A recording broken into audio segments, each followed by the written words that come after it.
ইরানের নতুন সর্বোচ্চ নেতার নাম ঘোষণার পর থেকেই ইসরায়েল যুক্তরাষ্ট্রের টার্গেটে ছিলেন মোস্তফা খামেনি। তাকে লক্ষ্য করেও একের পর এক হামলা চালায় ওয়াশিংটন, তেল আবিব। এসব হামলার প্রথম দিনেই পায়ে গুরুতর আঘাত পেয়েছেন ইরানের নবনিযুক্ত সর্বোচ্চ নেতা, এমনটাই দাবি করেছে মার্কিন সংবাদপত্র the new York Times. Israel যুক্তরাষ্ট্রের হামলায় সুপ্রিম লিডার আয়াতুল্লাহ আলী খামেনির মৃত্যুর পর 56 বছর বয়সী মোস্তফা খামেনি গেল রোববার দায়িত্ব গ্রহণ করেন। নিউ ইয়র্ক টাইমসের প্রতিবেদনে উল্লেখ করা হয়েছে যে যুদ্ধের একদম শুরুর দিকে চালানো ওই ভয়াবহ হামলায় মোস্তফা খামেনির পা ক্ষতিগ্রস্ত হয়েছিল। বর্তমানে তিনি ঠিক কোথায় এবং কী অবস্থায় চিকিৎসাধীন রয়েছেন সে বিষয়ে সুনির্দিষ্ট কোনো তথ্য পাওয়া যায়নি।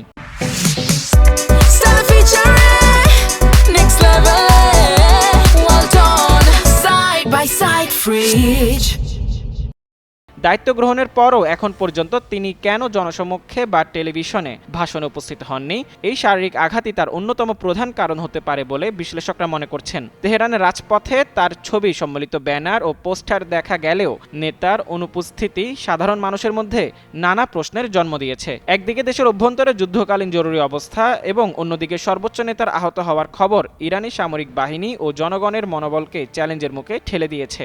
তবে ইরানি গণমাধ্যমগুলো এখন পর্যন্ত তাদের নতুন নেতার আহত হওয়ার বিষয়ে আনুষ্ঠানিক কোনো বিবৃতি দেয়নি।